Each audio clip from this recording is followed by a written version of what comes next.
ಕೊಡಗು ಜಿಲ್ಲೆಯಲ್ಲಿ ಮುಂದುವರೆದ ಭಾರಿ ಗಾಳಿ ಮಳೆ ಮುಂಜಾಗ್ರತಾ ಕ್ರಮವಾಗಿ 2 ತಾಲೂಕಿನ ಶಾಲೆಗಳಿಗೆ ರಜೆ ಮಡಿಕೇರಿ ಸೋಮಾರಪೇಟೆಯ ಪ್ರಾಥಮಿಕ ಪ್ರೌಢಶಾಲೆಗಳಿಗೆ ರಜೆ ತಲಕಾವೇರಿ ಭಾಗಮಂಡಲ ವ್ಯಾಪ್ತಿಯಲ್ಲೂ ಕೂಡ ಭಾರಿ ಮಳೆ ಕಾವೇರಿ ನದಿ ನೀರಿನ ಮಟ್ಟದಲ್ಲೂ ಕೂಡ ಗಣನೀಯ ಏರಿಕೆ ಭಾಗಮಂಡಲದ ತ್ರಿವೇಣಿ ಸಂಗಮ ಸಂಪೂರ್ಣ ಭರ್ತಿ ತ್ರಿವೇಣಿ ಸಂಗಮದ ಗಾರ್ಡನ್ ಬಹುತೇಕ ಜಲಾವೃತ ಅಪಾಯದ ಮಟ್ಟ ಮೀರಿ ಹರಿತಾ ಇರುವಂತದ್ದು ಕಾವೇರಿ ನದಿ ಹಾರಂಗಿ ಜಲಾನಯನ ಪ್ರದೇಶದಲ್ಲೂ ಭಾರಿ ಮಳೆ ಜಲಾಶಯಕ್ಕೆ ಹರಿದು ಬರುವ ಒಳಹರಿವಿನ ಪ್ರಮಾಣ ಒಳಹರಿವು ಹೆಚ್ಚಿದ ಹಿನ್ನೆಲೆಯಲ್ಲಿ 13,000 ಕ್ಯೂಸೆಕ್ ನೀರು ಬಿಡುಗಡೆ ನದಿ ಪಾತ್ರದ ಜನತೆ ಎಚ್ಚರ ವಹಿಸುವಂತೆ ಸೂಚನೆ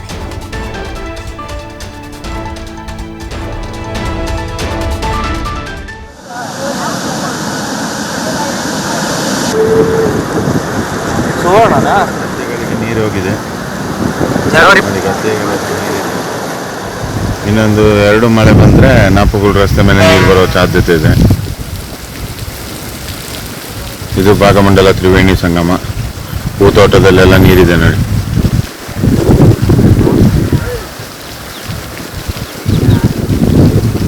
ತ್ರಿವೇಣಿ ಸಂಗಮ ಭರ್ತಿಯಾಗಿದೆ.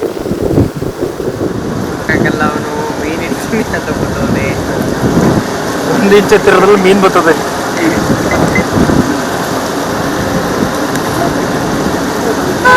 ಈಗ ಬಂತು ಉದಯನ.